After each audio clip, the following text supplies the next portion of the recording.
The silver chains bit into her wrists as Alpha Thorn's mate, Selene, leaned close enough for Mara to smell the jasmine perfume that once belonged to her own mother. "Look at the orphan Omega," Selene purred, her voice carrying across the marble hall where the Lunar Council sat in judgment.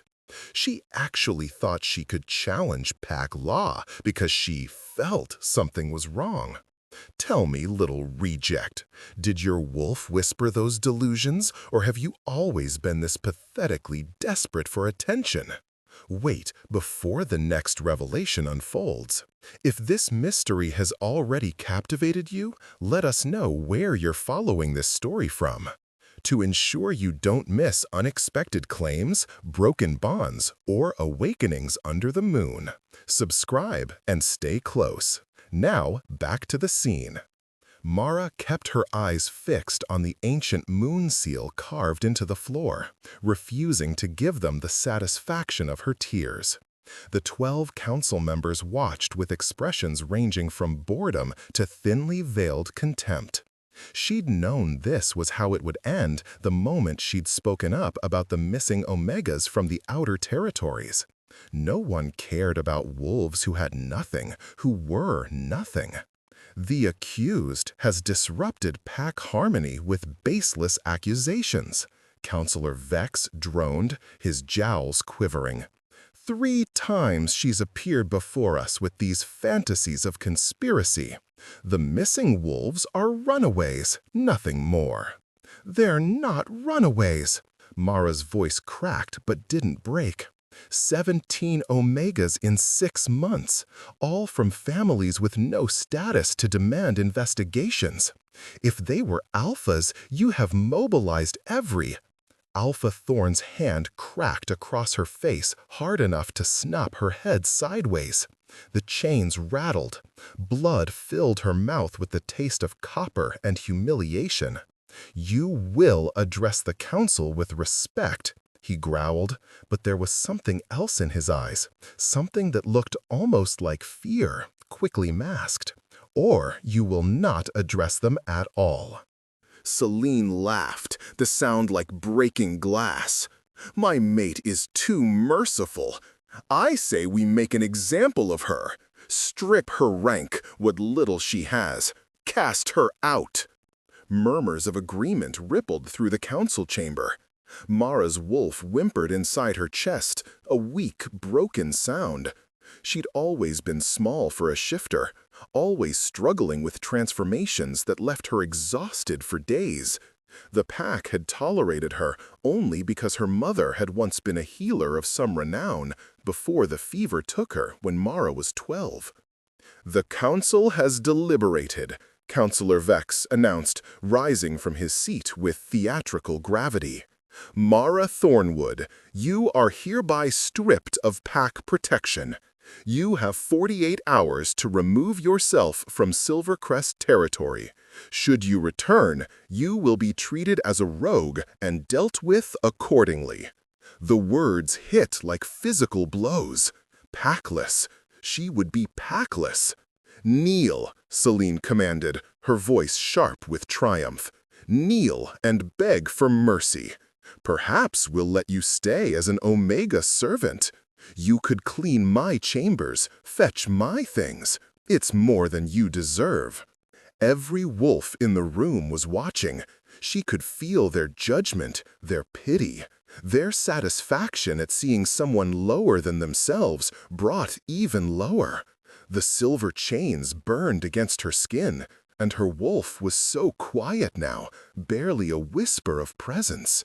Mara raised her head and looked directly at Selene, then at Alpha Thorn, then at each council member in turn. "No." The single word dropped into the silence like a stone into still water. "What did you say?" Selene's face contorted with rage. "I said no." Mara's voice grew stronger. "I won't kneel.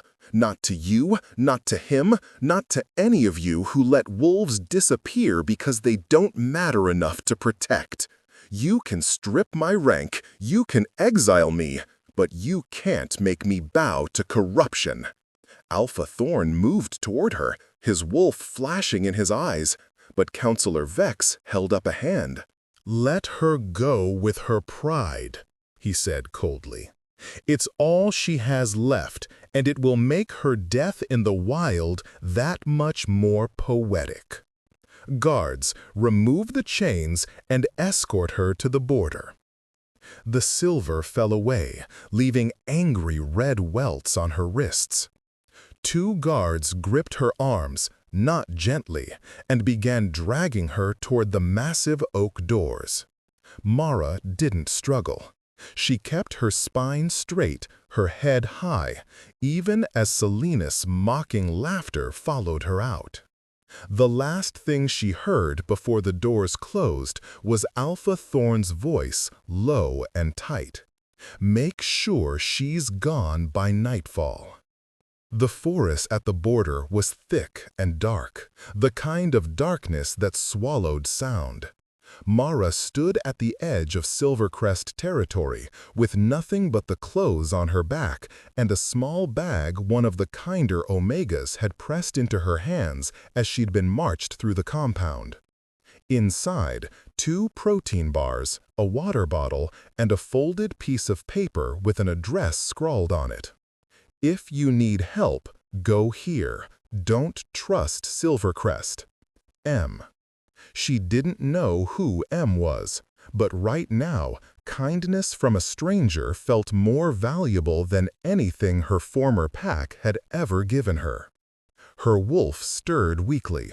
"We should shift, move faster." "You're too weak," Mara thought back. "We'll go on 2 legs until we're stronger."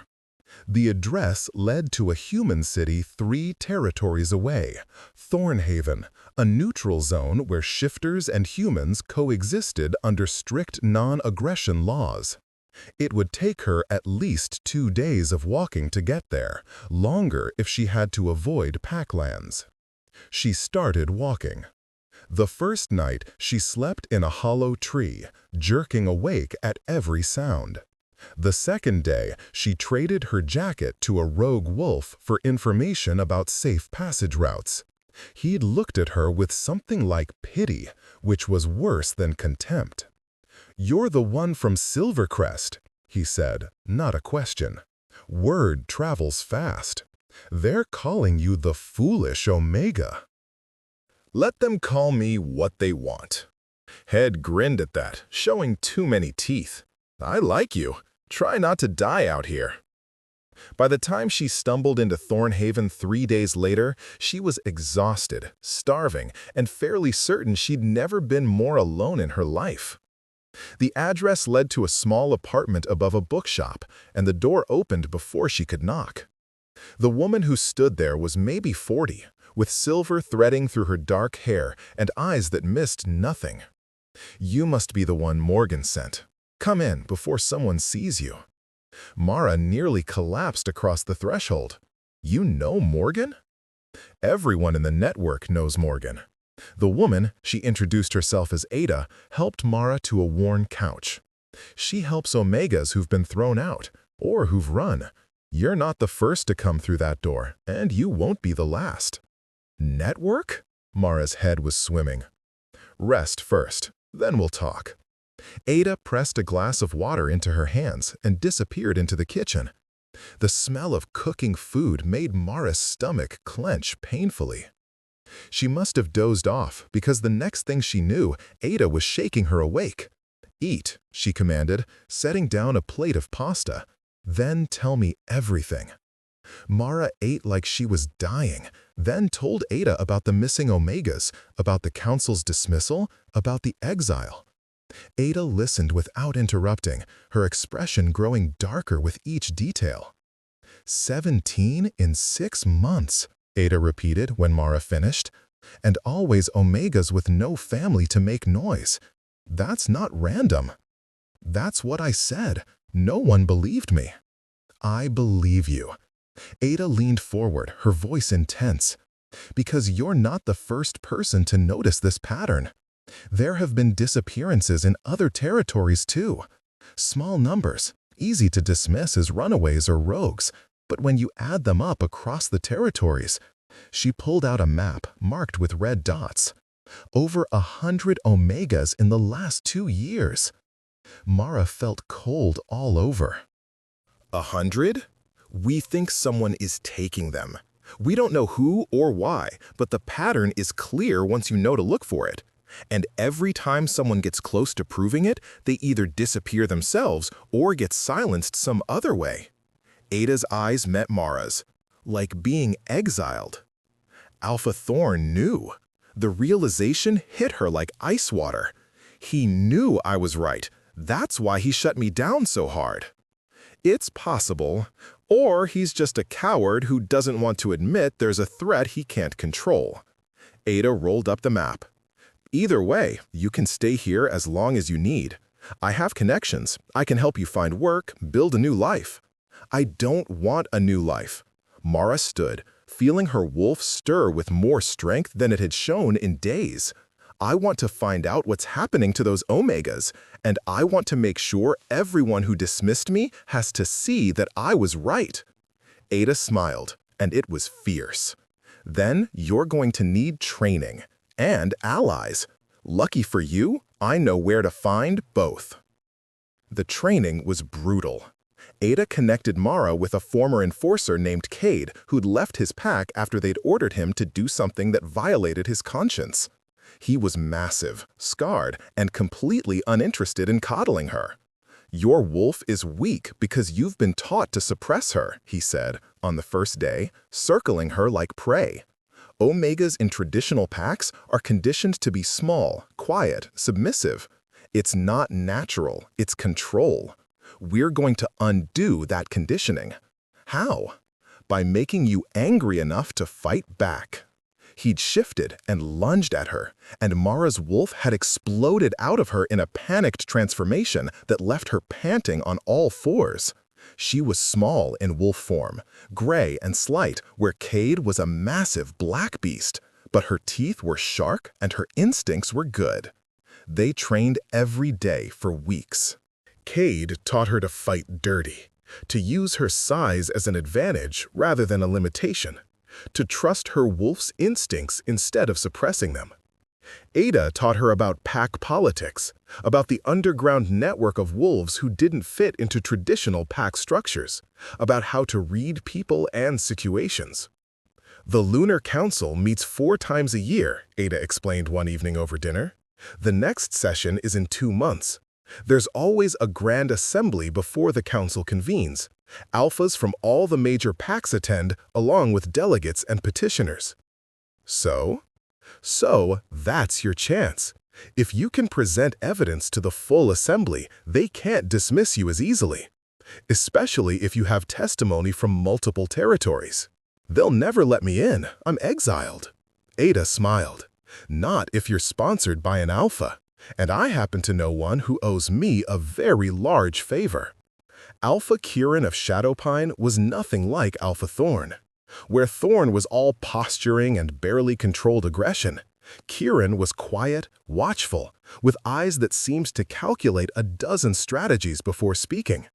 He met them at a neutral cafe on the border of his territory. Ada says you have evidence of a conspiracy, he said without preamble. Show me. Mara laid out everything they'd compiled. Maps, timelines, witness statements from families Ada had tracked down, patterns in the disappearances. Kieran studied it all in silence for what felt like an eternity. This is compelling, he finally said, but it's not proof. The council will say it's coincidence, or that you've cherry-picked data to support your theory. Then what do I need? A survivor, or a body, or someone actively involved who will testify. Kieran's gaze was sharp, which means you need to get close enough to whoever is doing this to gather that evidence. And that means putting yourself at risk. I'm already at risk. I'm packless and exiled. Not anymore. Kieran pulled out a formal-looking document. I'm offering you sanctuary in Shadowpine and sponsorship to attend the Grand Assembly. In exchange, you'll investigate the disappearances within my territory. We've lost 3 Omegas in the last 8 months. If you can find out what happened to them, I'll stand with you before the council." Mara's hands shook as she took the document. Sanctuary. A pack, even if she wasn't formally a member. Protection.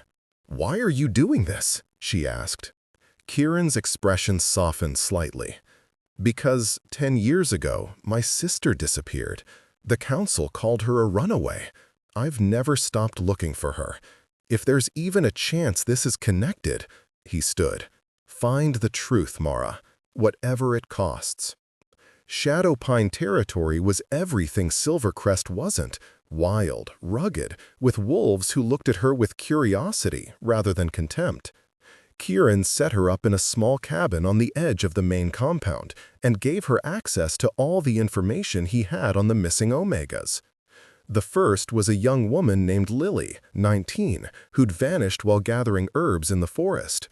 The second was a man named Thomas, 23, who'd been traveling to visit family in another territory. The third was a girl barely 16, named Sophie, who'd disappeared from her own bed. No bodies, no traces, just gone. Mara spent days interviewing families, walking the locations where they'd last been seen, searching for any detail that might have been missed. And then she found it, a single common thread. All 3 had reported feeling watched in the days before they disappeared. All 3 had mentioned seeing a strange wolf, large, dark, with unusual markings, lurking at the edges of pack territory. "A rogue?"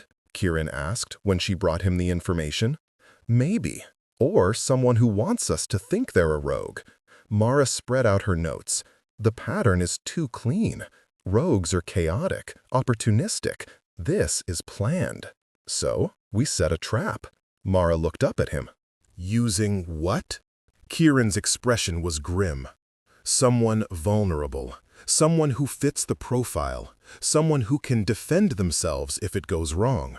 "You mean me?" "I won't order you to do this. You don't have to." Mara felt her wolf surge with determination. "I want to do this. I need to do this." The trap was simple.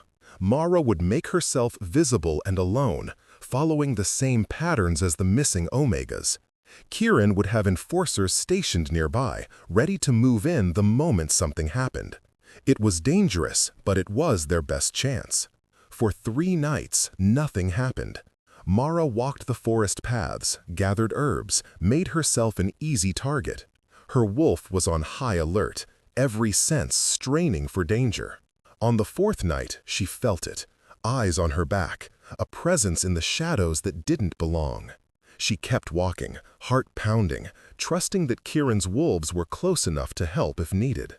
The attack came fast. One moment she was alone. The next, a massive dark wolf slammed into her from the side, jaws going for her throat. Mara rolled with the impact, years of training with Cade taking over. She shifted mid-roll, her smaller wolf form giving her the agility to dodge the killing bite. The dark wolf was huge, heavily muscled, with strange silver markings along its flanks that almost looked like scars. But it fought with precision, not the wild fury of a rogue. This was a trained fighter. Mara heard Kieran's howl, the signal, and the forest exploded with movement. 4 of Kieran's enforcers burst from the trees, surrounding the dark wolf. It snarled, clearly calculating odds, and then it did something unexpected. It shifted.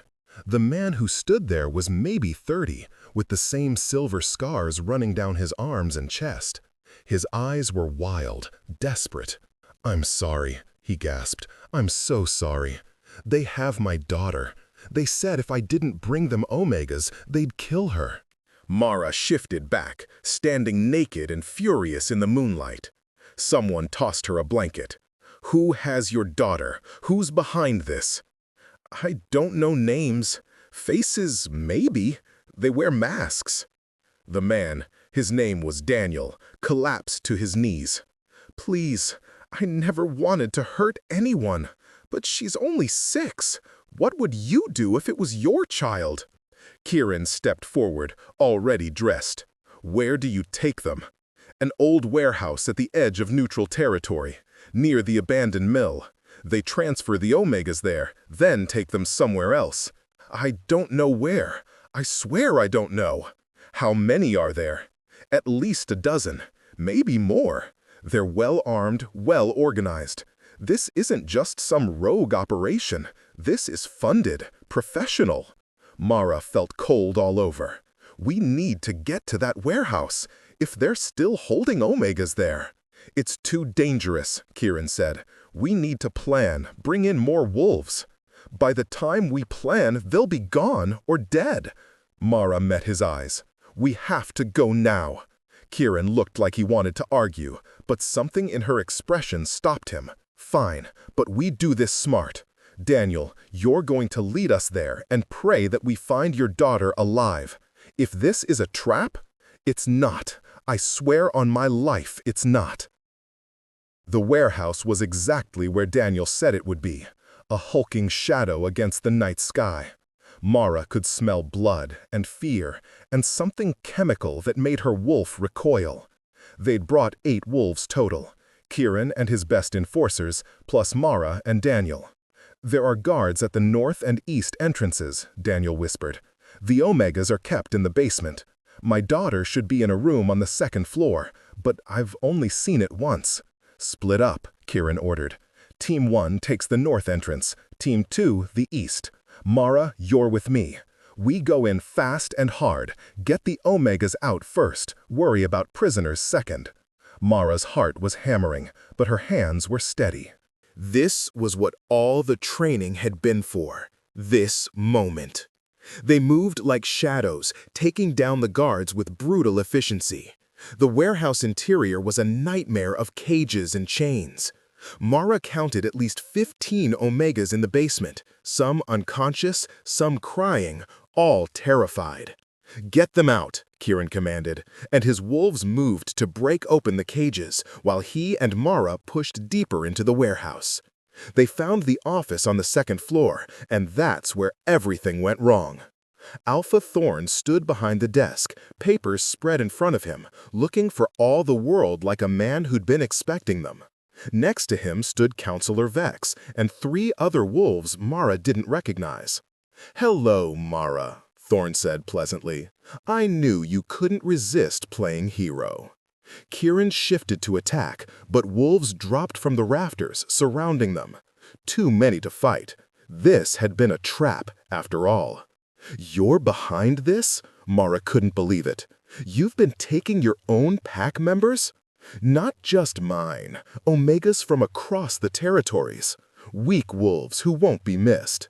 Thorn came around the desk, his expression almost conversational. "Did you know there's a huge market for shifter labor in the human world? Omegas especially. They're strong enough to work in human hours, docile enough to control, and if they die, well, there are always more." Mara felt bile rise in her throat. "You're selling them? You're selling wolves?" "I'm running a business, a very profitable business that benefits the strong while disposing of the weak. Natural selection, really." Thorn's eyes glittered. "And you, my dear, have been a thorn in my side from the beginning. But now you'll serve a purpose after all. You and Kieran will fetch a premium price. The council will—" "The council is in on it," Counselor Vex said, bored. "Most of them anyway. Who do you think gave us the lists of unattached Omegas? This is bigger than one pack, girl. This is an empire." Kieran lunged, and chaos erupted. Mara shifted, her wolf smaller but faster than the wolves trying to grab her. She ducked under grasping jaws, slashed at exposed throats, fought with everything Cade had taught her. But there were too many. She felt teeth sink into her shoulder, felt herself dragged down. Kieran was fighting 3 wolves at once, blood streaming from a dozen wounds. They were going to lose. They were going to die, or worse. And then the window exploded inward. The wolf that came through it was enormous, easily twice the size of any shifter Mara had ever seen. Its fur was pure white, marked with gold patterns that seemed to glow in the dim light. Power radiated from it like heat from a flame. Alpha power, but magnified to an almost unbearable degree. Every wolf in the room froze, instinct overwhelming training. This was an apex predator, something primal and ancient. The white wolf shifted, and Mara's breath caught. He was young, maybe 25, with white blonde hair and eyes the color of amber. Beautiful in a way that was almost inhuman, with sharp features and that same gold pattern marked on his skin like living tattoos. But it was the aura of command that rolled off him that made every wolf in the room drop their eyes. "I am Lysander Moonborn," he said, heir to the high throne and alpha king of all territories by right of blood and challenge. And you are all under arrest for crimes against pack law. Alpha Thorn snarled, "You have no authority here. The council answers to the high throne, as do all alphas." Lysander's eyes were cold, a fact you seem to have forgotten in your greed. More wolves poured through the windows and doors, royal guard, marked with the same gold insignia. They moved with lethal precision, subduing Thorn's wolves and securing the prisoners. Within minutes, the fighting was over. Lysander walked to where Mara sat on the floor, her shoulder bleeding, her wolf exhausted. She couldn't read his expression. "You're the one who's been investigating the disappearances," he said, not a question. "Yes." Her voice came out rough. "Stand up." Mara tried, but her legs wouldn't hold her. Kieran moved to help her, but Lysander waved him off. The Alpha King knelt in front of Mara, meeting her eyes at her level. "I've been tracking this operation for 8 months," he said quietly, following threads, collecting evidence, trying to determine how deep the corruption went. I knew it reached into the council, but I didn't know how far. Your investigation, the noise you made, the attention you drew, it flushed them out. You did what I couldn't." Mara stared at him. "I didn't do it for you. I did it for the Omegas who disappeared." Something flickered in those amber eyes. Respect, maybe. "I know. That's why I'm kneeling before you instead of the other way around." He pulled something from his pocket, a medallion on a gold chain, marked with the royal seal. "Mara Thornwood, I name you Truth Seeker and Friend of the Crown. Your exile is voided, your rank restored, and you will have the full protection and resources of the High Throne for as long as you live." The medallion was heavy and warm when he placed it in her hands. Around them, every wolf in the room had gone silent, watching this unprecedented scene. "I don't understand," Mara whispered. Lysander smiled, and it transformed his face from coldly beautiful to something more human. "You refused to kneel when they wanted to break you. You fought for those who had no voice. You nearly died for what was right." He stood, offering her his hand. "That's the kind of wolf I want building my kingdom. So I kneel to you, Mara Thornwood, and I ask, will you stand with me?" The aftermath was chaos of a different kind. The Royal Guard arrested 14 alphas and council members, dismantled the trafficking operation, and freed over 60 omegas from various holding sites. Thorn and Vex were stripped of all rank and imprisoned awaiting trial. Selene, it turned out, had known nothing. She'd been a useful idiot, too focused on her own status to see what her mate was doing. Mara spent 3 days giving testimony, identifying wolves, helping reunite families. Daniel's daughter was found alive, and the man broke down sobbing when they were reunited. He would face consequences for his role, but Lysander was lenient given the circumstances. Through it all, Mara kept expecting to wake up and find this was a dream. The medallion around her neck felt like a weight and a promise. Lysander found her on the fourth day, standing on the balcony of the royal suite he'd insisted she used while recovering. The capital city sprawled below them, massive and beautiful, and nothing like the small pack compound she'd grown up in. "How's the shoulder?" he asked, leaning on the railing beside her. "Healed. Perks of shifter biology." She glanced at him. "You didn't have to give me a suite in the palace. You're friend of the crown now. You could ask for a whole wing if you wanted." His tone was light, but his eyes were serious. "I meant what I said, Mara. I want you in my administration. We're rebuilding everything, the council, the pack structures, the laws that allowed this to happen. I need wolves I can trust, and you've proven yourself 100 times over. I'm an Omega with no political training and a talent for making powerful wolves. You're a wolf who saw injustice and refused to look away, even when it cost you everything. That's rarer than you think." He turned to face her fully. "Also, you're more powerful than you realize. Your wolf has been suppressed for so long that you've never felt her full strength. With proper training, proper support, you could be extraordinary." Something in his voice made her look at him sharply. "Why do I matter to you? Really?" Lysander was quiet for a long moment. "My sister was an Omega," he finally said. "Not by blood, by choice. She could have been an Alpha, had the power for it, but she chose to use her position to help weaker wolves instead. The old council hated her for it. They said she was undermining pack hierarchy. What happened to her? She disappeared 5 years ago. They called her a runaway. I didn't believe it then, and I don't believe it now." His jaw was tight.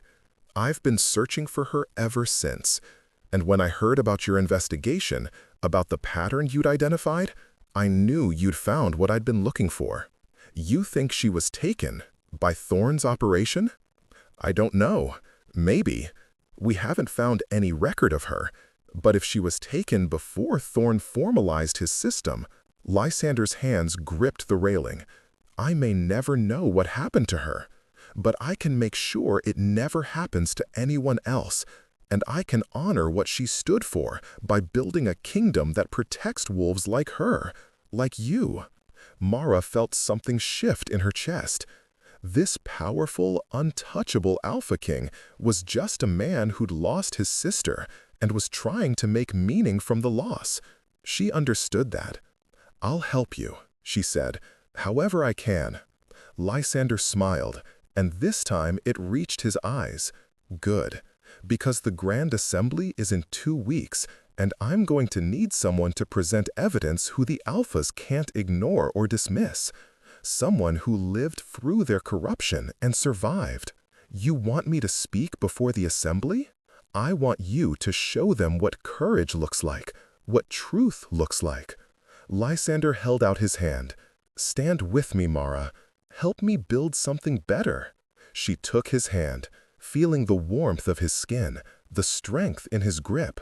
"I swore I'd never kneel again, but I'll stand with you, always." The Grand Assembly was everything she'd imagined and worse.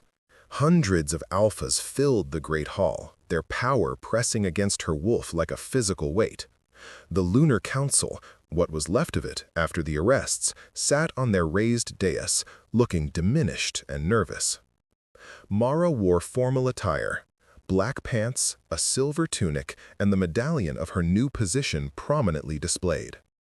Ada and Cade sat in the observers' gallery along with Kieran and several of the Omegas they'd rescued. Their presence steadied her. Lysander stood at the center of the assembly, commanding attention without effort. "We are here to address crimes against pack law," he announced, his voice carrying to every corner of the hall. "For years, wolves have been disappearing. Omegas, primarily, but also any wolf considered expendable by those in power. We were told they were runaways.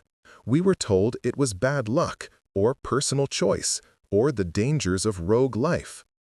He gestured, and the royal guard wheeled in boards covered with evidence, photos, testimonies, maps. We were lied to, by alphas we trusted, by council members sworn to protect all wolves. They took our pack members and sold them into slavery. They profited from suffering. And they did it because they believed no one would care about the wolves who went missing. The hall erupted in angry voices. Lysander let them rage for a moment before raising his hand for silence. One wolf cared. One Omega, exiled and powerless, refused to look away. She investigated when no one else would. She risked everything to find the truth, and she nearly died for it. He looked at Mara. "Mara Thornwood, will you tell the assembly what you found?" Mara walked to the center of the hall, her legs steady, her voice clear. And she told them everything. The pattern she'd noticed, the dismissals from her own alpha and council, the exile, the training, the investigation, the trap, the warehouse, and the horror of what they'd found there. 17 Omegas from my pack, she said, looking around the hall. That's what I knew about. But the real number is in the hundreds. Wolves from every major pack, taken because they were vulnerable, because they didn't matter to the people in power. She pulled out a list, one they'd compiled from the rescued Omegas and the operations records. These are the alphas who participated, either directly or by looking the other way. These are the council members who provided information. These are the wolves who suffered. She set the list on the central table. I was mocked before the council for bringing this forward. I was told I was desperate for attention, delusional, a foolish Omega who didn't know her place. I was stripped of my rank and exiled because I wouldn't stop asking questions. Her voice hardened. I swore then that I would never kneel to corruption again, that I would rather die standing than live on my knees. And I stand by that oath. The question before this assembly is whether you will stand with me or whether you will protect the wolves who betrayed everything our society is supposed to represent. The silence that followed was absolute. Then Kieran stood. Shadowpine stands with Truthseeker Thornwood. One by one, alphas rose. Not all of them. Some looked angry, others uncomfortable. But enough. More than enough. Lysander's smile was fierce. Then let there be justice. The accused will face trial before a new council, one elected by representatives from all packs rather than self-appointed. The laws regarding Omegas and pack status will be reviewed and rewritten. And Mara Thornwood will lead the commission to ensure that every wolf, regardless of rank, has protection and voice under pack law. The hall exploded with sound, approval, anger, shock. Mara felt dizzy with it, with the weight of what had just happened. She'd done it. She'd made them see. As the assembly dissolved into smaller groups arguing and discussing, Lysander appeared at her side. "You were magnificent," he said quietly. "I was terrified." That's what made it magnificent. Courage isn't the absence of fear, it's acting despite it. He offered his arm. "Come, we have a kingdom to rebuild, and I need my truth seeker by my side." The months that followed were a blur of work. Mara headed the commission to rewrite pack law, working with representatives from all territories to create something more equitable. It was exhausting, frustrating, and often felt impossible. But slowly, things changed. Omegas gained legal protections. Alphas could be challenged and removed for corruption. A new council was elected, including several Omegas and wolves from traditionally powerless ranks. It wasn't perfect, change never was, but it was better. Through it all, Lysander was a constant presence. He consulted with her on decisions, valued her input, and backed her even when powerful alphas pushed back. They spent long hours working together, And Mara found herself looking forward to those moments more than she wanted to admit. He was brilliant and driven, but also kind in unexpected ways. He remembered the names of every Omega they'd rescued. He instituted a royal scholarship for wolves from low-status families. He trained with his guard every morning, but ate lunch in the kitchens with the staff.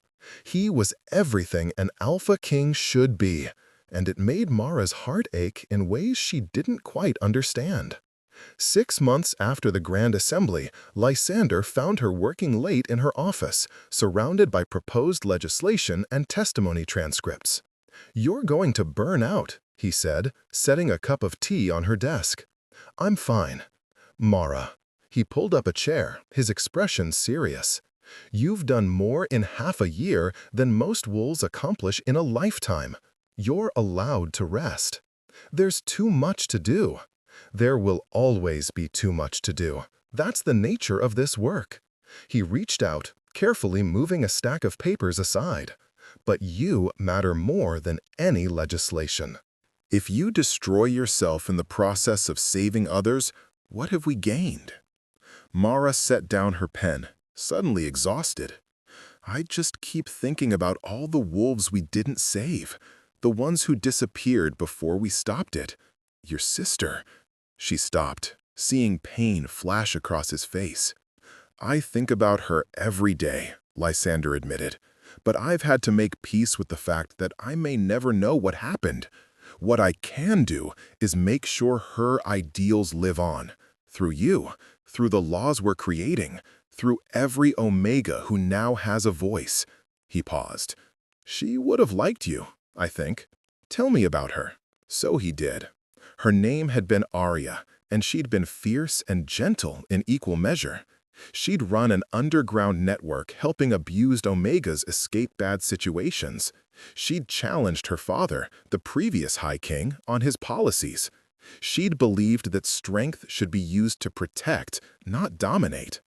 "The night she disappeared," Lysander said, his voice rough, "she wanted to go public with information about council corruption. I told her it was too dangerous, that she should wait until I had more power to protect her. She said waiting meant more wolves would suffer. We both said things we didn't mean." He looked away. The next morning, she was gone. No note, no signs of struggle, just gone. Mara reached out and took his hand without thinking. "It wasn't your fault." "Wasn't it? If I'd supported her instead of trying to control her? Then you might both be gone, or the corruption might have gone deeper underground where we'd never find it." She squeezed his hand. "You can't change the past, but you're honoring her now. That matters." Lysander looked at their joined hands, then up at her face. Something shifted in his expression, something that made her heart race. "Mara, I need to tell you something." "Okay." "When I first heard about your investigation, I saw it as a means to an end. A way to flush out the conspiracy and maybe find answers about Arya." He moved closer, his thumb tracing circles on her palm. "But somewhere along the way, it stopped being about that. You stopped being a means to an end." Mara's breath caught. "Lysander, you're brilliant and brave, and you challenge me in ways no one else dares. You make me want to be worthy of the crown, not just wear it. And He took a shaky breath. "I'm falling in love with you. Have been for months. And I know the timing is terrible, and you probably don't feel the same way, but I needed you to know." The world seemed to stop. Mara stared at him, at this powerful Alpha King who could command armies, kneeling beside her chair and looking terrified. "I'm an Omega," she said stupidly. "You're the Alpha King. That's not... It doesn't... It doesn't what? Make sense?" Lysander laughed without humor. "Mara, nothing about us makes sense. But I don't care. I don't care about tradition or pack politics or what anyone thinks." His eyes burned into hers. "I care about you. And if you'll have me, not as a king, just as a man, I swear I will spend every day proving I'm worthy of you." Mara felt tears prick her eyes. "You bowed to me once. In that warehouse, you knelt before me and called me friend of the crown.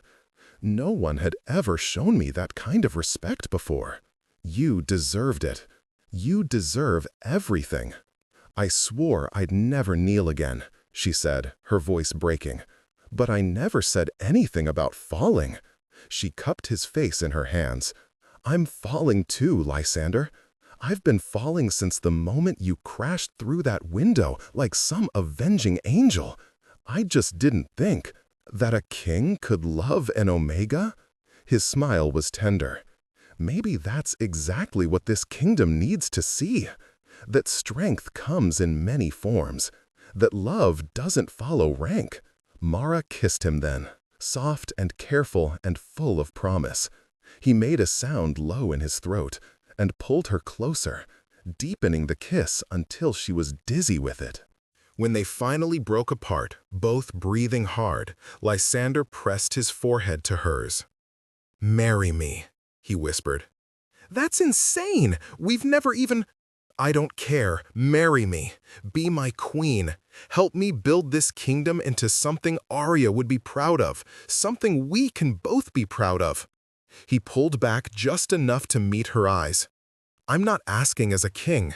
I'm asking as a man who's found the one person who makes him want to be better. Please, Mara."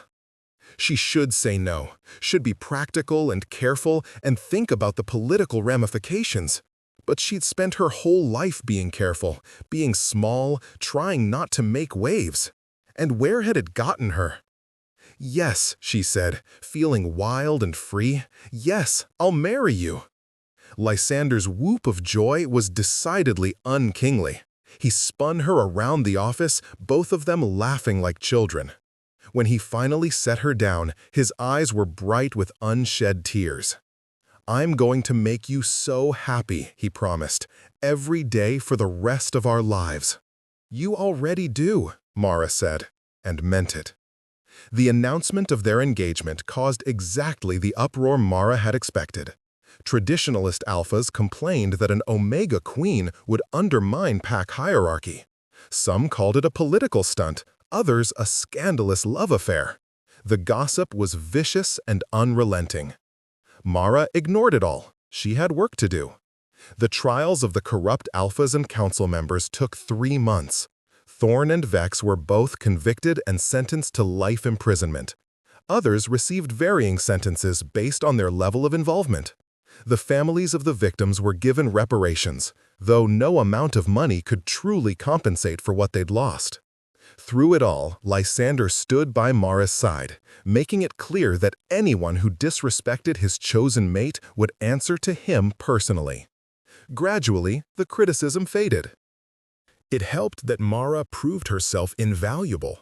Her reforms were working, pack stability was improving, and Omegas across all territories were reporting better treatment. Ada threw her an engagement party that turned into a reunion of everyone who'd helped along the way. Cade presented her with a ceremonial blade, tears in his eyes. Kieran pledged Shadowpine's eternal alliance. The rescued Omegas, many of whom had found new packs or started new lives, came to thank her in person. "You gave us our lives back," one woman said, hugging Mara tightly. "We won't forget." The wedding took place on the spring equinox, under a full moon. It was a blend of traditional pack ceremony and newer, more egalitarian rituals Mara had helped design. Instead of her kneeling to accept Lysander's claim, they stood together as equals, marking each other with ceremonial paint and exchanging vows before the assembled packs. "I vow to stand with you," Lysander said, his voice carrying across the clearing, "in strength and in weakness, in triumph and in sorrow. I vow to honor your voice, your wisdom, and your fierce, beautiful heart. I vow to be worthy of your love every day we're given." Mara's voice was steady as she replied, "I vow to stand with you, to challenge you when you need it, support you when you falter, and love you through everything. I vow to use my voice for those who have none, to never forget where I came from, and to help build a kingdom worthy of all its wolves." When they kissed, sealing their bond, the assembled wolves howled their approval. The sound echoed across the territory, wild and joyous and full of hope. Later, during the reception, Lysander pulled her aside. They stood on a balcony overlooking the celebration, his arms wrapped around her waist, her back against his chest. "Happy?" he murmured against her hair. "Terrified," she admitted. "I'm a queen now. What if I'm not good enough?" "You're already more than good enough. You're extraordinary." He turned her to face him. "You know what I see when I look at you? An Omega who got lucky? I see the wolf who refused to kneel when everyone wanted to break her, who fought for justice when it cost her everything, who changed an entire kingdom because she wouldn't look away from suffering." He cupped her face gently. "I see my queen, my mate, my equal, and I see the future of everything we're building." Mara felt tears slide down her cheeks. "I see you too.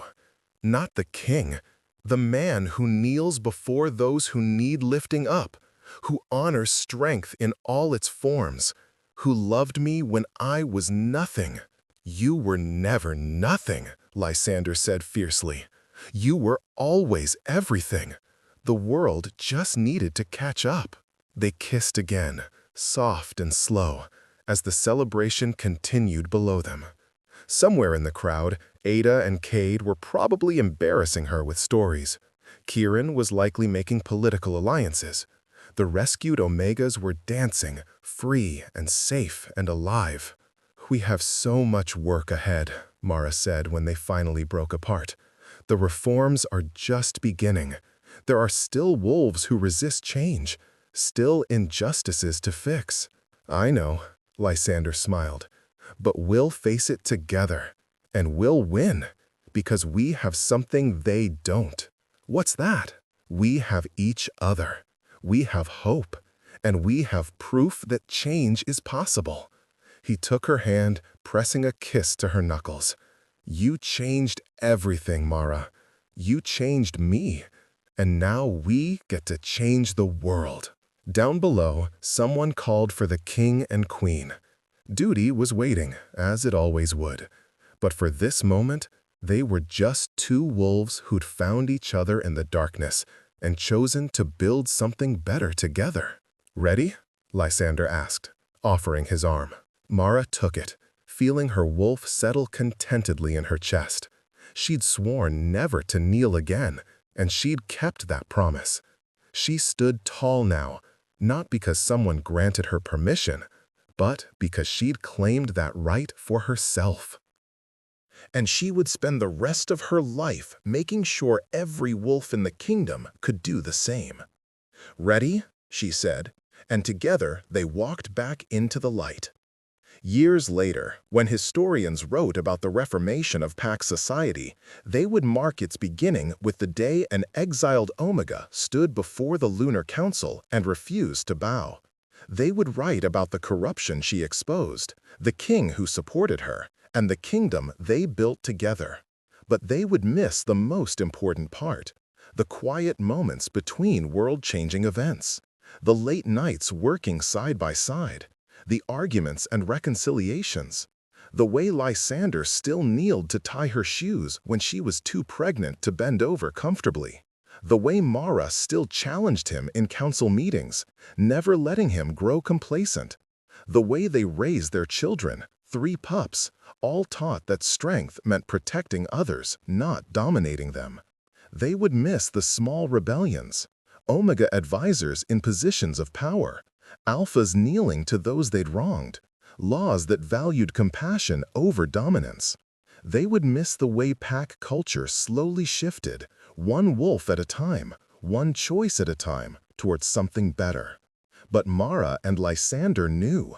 They saw it every day in the wolves who no longer flinched when alphas walked by, in the Omegas who spoke up in council, in the children who played together without concern for rank, in the slow, steady building of a world where no one had to choose between kneeling and exile. On the anniversary of their wedding, Lysander found Mara in the garden where they'd first admitted their feelings. She was planting herbs, dirt under her fingernails, hair escaping its braid. Still beautiful, still fierce. "Do you ever miss it?" he asked, settling beside her. The simplicity of before, when it was just about survival. Mara considered the question seriously. Sometimes, life was clearer when the enemy was obvious. She looked at him, smile soft. "But I wouldn't trade this. Not for anything. Even with all the politics and compromises and frustrating incremental change. Especially with that, because it means we're winning." She took his hand, threading their fingers together. "Every law we pass, every wolf we protect, every child who grows up believing they matter, that's us winning. Slowly, messily, but winning." Lysander brought her hand to his lips. "I love you. More every day." "I know." Mara's eyes sparkled. "You tell me every morning when you kneel to help me with my boots." "That's practical. Your boots have impossible laces." "You're the Alpha King. You could command someone else to help me." "But then I wouldn't get to do it." He pulled her close, pressing a kiss to her temple. "Besides, I like reminding the kingdom that their king isn't too proud to kneel for his queen." Mara turned in his arms, cupping his face. "And I like reminding them that their queen isn't too proud to get dirt under her nails, that she remembers what it was like to have nothing, and she'll never stop fighting for the wolves who still have nothing. We're quite a pair. The best pair." They sat together in the garden as the sun set, two wolves who'd found each other in the darkness and built a kingdom in the light. Around them, the palace hummed with life. Guards changing shifts, Omegas confidently going about their business, children laughing in the training yards. It wasn't perfect. It would never be perfect. But it was better, and it would keep getting better, one day at a time, one choice at a time. Because once an Omega refused to kneel, and a king bowed before her. And together they proved that love and justice could change the world. And that was enough. More than enough. It was everything.